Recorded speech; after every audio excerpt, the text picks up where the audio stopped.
नमस्कार, जियो politics UPSC पे आप सभी का स्वागत है। रिसेंटली एक बड़ी डेवलपमेंट हो रही है मालदीव से, जहां मालदीव के टूरिज्म मिनिस्टर ने भारतीय लोगों से ये अर्ज किया है कि भारतीय लोग ज्यादा से ज्यादा मात्रा में मालदीव को विजिट करें, मालदीव की इकोनॉमी में अपना योगदान दें, क्योंकि मालदीव की जो इकोनॉमी है वो पूरी तरीके से टूरिज्म के ऊपर डिपेंडेंट है। और ऐसे समय में जब मालदीव और भारत के बीच में रिश्ते सही नहीं चल रहे हैं, तो ऐसे समय में ये भी देखा जा रहा है कि भारत से मालदीव जाने वाले टूरिस्ट की संख्या में भी बड़ी गिरावट दर्ज हुई है, जिसकी वजह से मालदीव की टूरिज्म इंडस्ट्री काफी दिक्कतों का सामना कर रहा है। और इसकी वजह से मालदीव के जो टूरिज्म मिनिस्टर हैं, उनको ये भारतीय लोगों से अर्ज करना पड़ रहा है कि भारतीय लोग फिर से मालदीव को विजिट करना शुरू करें, क्योंकि भारत मालदीव का एक पुराना पार्टनर रहा है और ऐसे में मालदीव अब भारत के साथ अपने रिश्ते को सुधारना चाहता है। तो ये डेवलपमेंट क्या हुई है, समझते हैं इस टॉपिक को इस वीडियो में डिटेल से। लेकिन आगे बढ़ने से पहले यदि आपने अभी तक हमारे चैनल को सब्सक्राइब नहीं किया है तो हमारे चैनल को सब्सक्राइब करना ना भूलिएगा, साथ ही साथ बेल आइकन को भी प्रेस करना ना भूलिएगा। अब देखिए, हाल ही में जो मालदीव के टूरिज्म मिनिस्टर हैं इब्राहिम फैसल, उनके द्वारा पीटीआई को दिए गए एक इंटरव्यू में ये बात कही गई है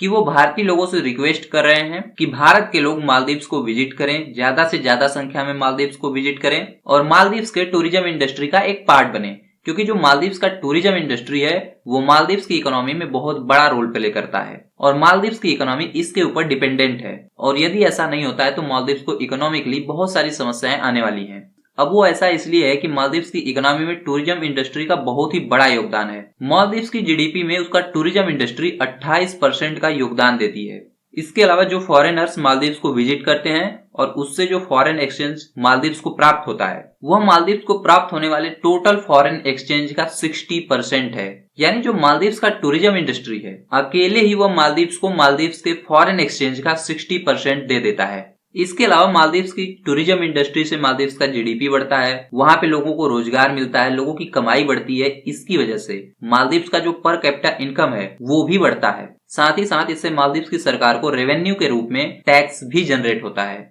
तो ये जो टूरिज्म इंडस्ट्री है वो मालदीव की इकोनॉमी में काफी बड़ा रोल प्ले करती है। और अब जब मालदीव और भारत के बीच में रिश्ते सही नहीं चल रहे हैं, तो ऐसे में भारतीय लोग मालदीव को ज्यादा विजिट करना पसंद नहीं कर रहे हैं, जिसकी वजह से भारत से जो टूरिस्ट मालदीव को जाते थे उसमें एक बहुत बड़ा ड्रॉप देखा गया है। जहां कोविड-19 वायरस फैलने से पहले इवन उसके बाद तक भी भारतीय लोग मालदीव को विजिट करने में पहले स्थान पर हुआ करते थे, यानी ज्यादा से ज्यादा भारतीय मालदीव को विजिट करते थे। वहीं इस समय हाल ये है कि भारतीय अब मालदीव को कम विजिट कर रहे हैं और अब हाल ये है कि भारत मालदीव में टूरिज्म के हवाले से 6वें नंबर पर आ चुका है। तो निश्चित तौर से जो मालदीव की इकोनॉमी है वो इस वजह से बहुत ज्यादा अफेक्ट हो रही है और इसका नेगेटिव इफेक्ट मालदीव की इकोनॉमी पर दिख रहा है। इसलिए मालदीव के टूरिज्म मिनिस्टर के द्वारा ये अर्ज किया जा रहा है कि भारतीय लोग ज्यादा से ज्यादा मात्रा में मालदीव को विजिट करें, ताकि मालदीव का टूरिज्म इंडस्ट्री ग्रो करे और उससे मालदीव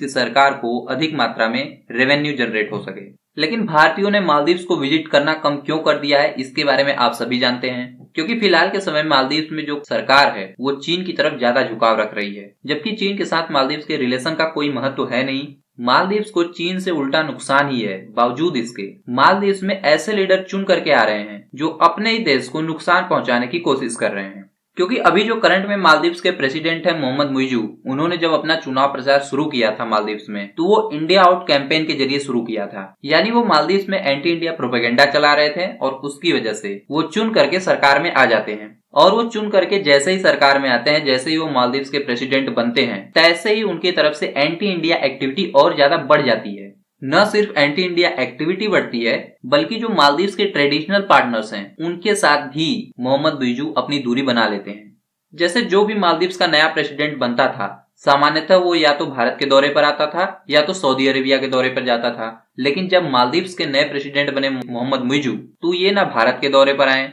ना ही सऊदी अरेबिया के दौरे पर गए। इन्होंने अपने आप को सऊदी अरेबिया के भी खेमे से अलग कर लिया और इनका पहला दौरा हुआ तुर्की में, जहां पर वो तुर्की से कुछ ड्रोन की डील साइन किए। इसके अलावा उन्होंने तुर्की से मालदीव को फूड ग्रेन की सप्लाई के लिए भी आग्रह किया। इसके बाद वो चीन के दौरे पर जाते हैं, जहां पर वो एंटी इंडिया एक्टिविटी इनकी और ज्यादा बढ़ जाती है। हालांकि चीन के दौरे से इनको कुछ खास हासिल होता नहीं है, क्योंकि ये चाहते थे कि जब ये चीन के दौरे पर जाएंगे और जिस तरीके से ये एंटी इंडिया एक्टिविटी कर रहे हैं, इससे चीन बहुत ज्यादा खुश होगा और इन्हें काफी अधिक मात्रा में लोन प्रोवाइड करेगा चीन। लेकिन ऐसा हुआ नहीं। चीन ने इनको कोई खास लोन प्रोवाइड नहीं किया या कोई फाइनेंशियल असिस्टेंस नहीं दिया। इसकी वजह से मोहम्मद मुइजू के बहुत सारे प्लान अधर में अटक गए। क्योंकि मोहम्मद मुइज़ ने सत्ता में आने से पहले अपने देश की जनता को यह वादा किया था कि वो जैसे ही सत्ता में आएंगे वो देश की जनता को कुछ महीनों के लिए फ्री राशन प्रोवाइड करेंगे, खास तौर से रमजान के महीने में। अब चूंकि मालदीव्स में ऐसा तो कुछ है नहीं कि जो बड़ी मात्रा में वहाँ पे खेती हो सके, वहाँ पे इतनी ज्यादा उपजाऊ भूमि नहीं है और वहाँ पे लेबर की उपलब्धता भी बहुत कम है, इसलिए मालदीव्स हमेशा से ही फूड ग्रेन्स के लिए भारत के ऊपर डिपेंडेंट रहा है।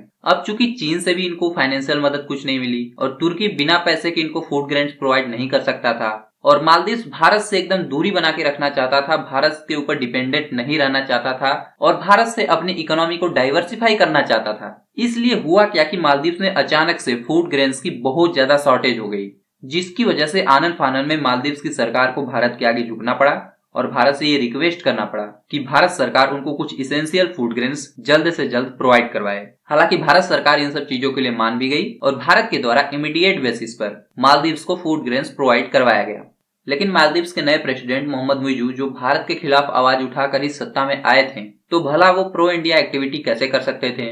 मालदीव्स में भारत के कुछ ट्रूप्स मालदीव्स के लोगों की सहायता के लिए ही वहां पे डिप्लॉय किए गए थे, क्योंकि भारत के द्वारा मालदीव्स को कई एयरक्राफ्ट और कई हेलीकॉप्टर्स दिए गए थे जो मालदीव्स के लोगों को इमरजेंसी बेसिस पर सहायता पहुंचाने के लिए वहां पर मौजूद रहते थे। तो मालदीव्स के नए प्रेसिडेंट की तरफ से इन भारतीय सैनिकों को भी देश से बाहर निकालने का आदेश जारी कर दिया गया। इसके अलावा भारत और मालदीव्स के बीच में सबसे ज्यादा रिश्ते खराब तब हुए जब भारत के प्रधानमंत्री नरेंद्र मोदी के द्वारा 6 जनवरी 2024 को लक्षद्वीप का दौरा किया जाता है और वहां पे वो लक्षद्वीप में टूरिज्म को प्रमोट करते हुए कुछ फोटोज और वीडियोस अपने ट्विटर हैंडल पर शेयर करते हैं, जबकि वो मालदीव्स का नाम भी नहीं लेते हैं। इसके बावजूद मालदीव्स के लोग ये सब देख करके भड़क जाते हैं, मोहम्मद मुइज़ के कैबिनेट मिनिस्टर्स ये सब देख करके भड़क जाते हैं और वो अपने ट्विटर हैंडल पर भारत के लोगों और भारत के प्रधानमंत्री के खिलाफ गलत शब्दों का प्रयोग करने लगते हैं, जिसकी वजह से भारत और मालदीव्स के बीच में एक बड़ा टकराव देखने को मिलता है, जहां भारत के लोग मालदीव्स के इन मिनिस्टर्स के द्वारा किए गए आपत्तिजनक पोस्ट पे अपनी प्रतिक्रिया देते हैं, तो वहीं भारत में बॉयकॉट मालदीव्स ट्रेंड करने लगता है।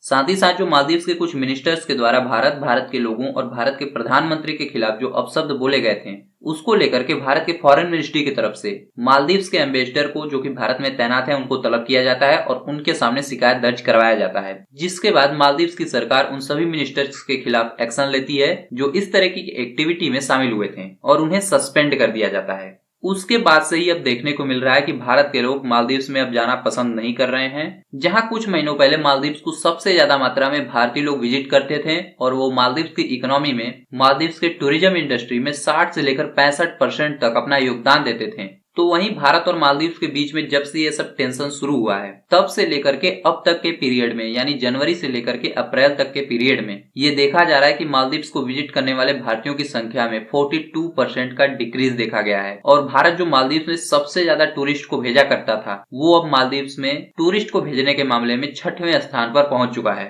एक सर्वे के मुताबिक मालदीव्स में ये खुलासा हुआ है कि जहां जनवरी से लेकर अब तक मालदीव्स में 43,000 इंडियंस टूरिस्ट विजिट किए हैं, तो वहीं पिछले साल इसी टाइम पीरियड में मालदीव्स में 73,000 इंडियन टूरिस्ट मालदीव्स को विजिट किए थे। तो अब मालदीव्स को विजिट करने वाले भारतीयों की संख्या में 42% का डिक्रीज देखा जा रहा है और इसी वजह से जो मालदीव्स के टूरिज्म मिनिस्टर हैं वो घबराए हुए हैं। वो भारतीय लोगों से अर्ज कर रहे हैं कि ज्यादा से ज्यादा मात्रा में भारतीय मालदीव्स को विजिट करें, ताकि मालदीव्स का ये जो टूरिज्म इंडस्ट्री है इसको एक बड़ा झटका न लगने पाए और इसकी वजह से जो मालदीव्स की ओवरऑल इकोनॉमी है उस पे नेगेटिव इफेक्ट ना आए। तो शायद अब वो मालदीव्स को समझ में आ रहा है कि वो भारत से किस तरीके से अलग नहीं हो सकते हैं, किस तरीके से भारत हमेशा से मालदीव्स की मदद करता रहा है, चाहे कोई भी परिस्थिति रही हो, चाहे कोई भी संकट रहा हो, भारत मालदीव्स की मदद करने में पहले पहुंचा है और हमेशा भारत मालदीव्स की मदद करता रहा है और आगे भी करता रहेगा। लेकिन ये जो मोहम्मद मुइज़ के द्वारा प्रो चाइना पॉलिसी अपनाई गई है, इससे मालदीव्स को बहुत ज्यादा नुकसान होने वाला है। मुइज़ की इन पॉलिसी से जो सफर करने वाले हैं वो होगी मालदीव्स की इकोनॉमी और मालदीव्स के लोग, जो कि उनकी प्रो चाइना पॉलिसी की वजह से सबसे ज्यादा प्रभावित होने वाले हैं। क्योंकि देखिए, चीन कभी भी मालदीव्स की मदद नहीं कर सकता है। चीन केवल मालदीव्स का फायदा उठा सकता है, उसकी इकोनॉमी का फायदा उठा सकता है, उसके लोगों का फायदा उठा सकता है, उसकी लोकेशन का फायदा उठा सकता है, लेकिन चीन मालदीव्स की मदद कभी नहीं कर सकता। चीन केवल मालदीव्स का उपयोग करेगा भारत के खिलाफ अपने आप को मजबूत करने के लिए, ताकि भारत के ऊपर वो दबाव बना सके कि चीन का प्रेजेंस इंडियन ओशियन में है। लेकिन चीन के साथ समस्या यह है कि वो जिस नाव में सवार होने जा रहा है वो एक डूबती हुई नाव है। मालदीव्स और इंडियन ओशियन रीजन में चीन के द्वारा इस तरह की एक्टिविटी करना उसको कोई भी प्रॉफिट नहीं देगा, बल्कि उसके बदले उसको ज्यादा नुकसान ही होगा। क्योंकि इस तरह की एक्टिविटी से भारत के ऊपर ये दबाव बढ़ेगा कि भारत चीन को रोके इंडियन ओशियन रीजन में। साथ ही साथ भारत के लिए इंडियन ओशियन रीजन में चीन को रोकने के लिए ये जरूरी हो जाएगा कि भारत अपने प्रेजेंस को साउथ चाइना सी में बढ़ाए, और वो भी ऐसा ही रहा है, जहां पे इंडियन ओशियन रीजन में चीन को काउंटर करने के लिए भारत की एंट्री साउथ चाइना सी में हो चुकी है। अभी इससे पहले ही मैंने आपको वीडियो बना करके बताया था कि किस तरीके से भारतीय वेपन्स अब साउथ चाइना सी में डिप्लॉय होने लगे हैं, किस तरीके से भारत ने ब्रह्मोस मिसाइल की पहली खेप को फिलीपींस को पहुंचाया है। साथ ही साथ साउथ चाइना सी से अब ये भी खबर आ रही है कि अमेरिका, जापान, फिलीपींस और ऑस्ट्रेलिया मिलकर के एक और मिलिट्री ग्रुप बनाने जा रहे हैं, और ये जो मिलिट्री ग्रुप है वो ताइवान, जापान और फिलीपींस को ध्यान में रखते हुए बनाया जा रहा है। इस मिलिट्री अलायंस का मकसद ये होगा कि जब भी चीन ताइवान के ऊपर हमला करने की कोशिश करेगा तो किस तरीके से चीन की नेवी को रोका जा सकता है, किस तरीके से चीन को इस वार में उलझाया जा सकता है, और उसके लिए ताइवान के आसपास जो जापान के और फिलीपींस के द्वीप हैं वहां पर मिलिट्री बेस अमेरिका बनाने का प्रयास कर रहा है इन सभी देशों के साथ मिल करके। तो आप ये मैप में देखिए, ताइवान के नजदीक एक द्वीप है फिलीपींस का बतान द्वीप, इसके अलावा जापान के कुछ द्वीप हैं। तो यहाँ पर अमेरिका इन दोनों देशों के साथ मिलकर के मिलिट्री बेस बनाने का प्रयास कर रहा है। साथ ही साथ इस पोर्ट का जो डेवलपमेंट हो रहा है उसमें भारत का भी हाथ है, क्योंकि ये जो पूरा द्वीप है और यहाँ पे जो पोर्ट डेवलप होने वाला है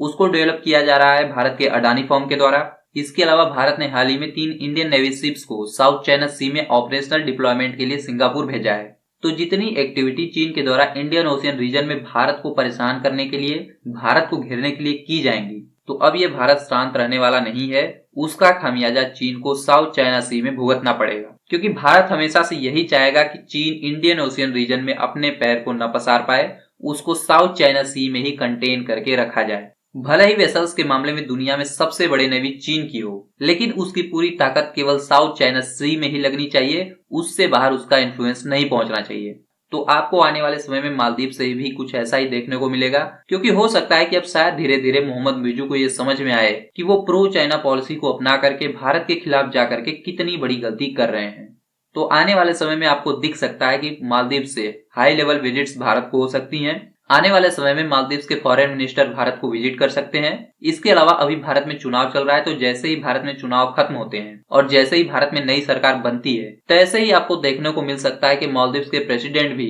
भारत का दौरा कर सकते हैं। और ऐसे में देखिए, भारत को मालदीव्स के ऊपर जबरदस्त दबाव बनाने की आवश्यकता है, ताकि मालदीव्स चीन से दूर रहे, चीन के नजदीक जाकर के मालदीव्स अपने देश के इंटरेस्ट को नुकसान न पहुंचाए। साथ ही साथ ये जो इंडो पैसिफिक रीजन में एक बिग गेम चल रहा है उसमें मालदीव्स बाधा बनने की कोशिश न करे, वरना मालदीव्स को इसका खामियाजा भुगतना होगा। तो फिलहाल इस वीडियो में इतना ही। मालदीव्स के टूरिज्म मिनिस्टर की तरफ से जो भारतीय लोगों को अर्ज किया गया है कि भारत के लोग ज्यादा से ज्यादा मालदीव्स को विजिट करें, और ये जो मालदीव्स का टोन बदला बदला सा नजर आ रहा है, उस पर आपका क्या कहना है कमेंट करके बताइएगा। क्या आपको लगता है कि मोहम्मद मुइज़ू जो मालदीव्स के नए प्रेसिडेंट बने हैं वो आने वाले 5 साल तक प्रो चाइना पॉलिसी को अपना सकते हैं, या बीच में ही उन्हें अपनी पॉलिसी को छोड़ना होगा? इस पर आपका क्या कहना है कमेंट करके जरूर बताइएगा।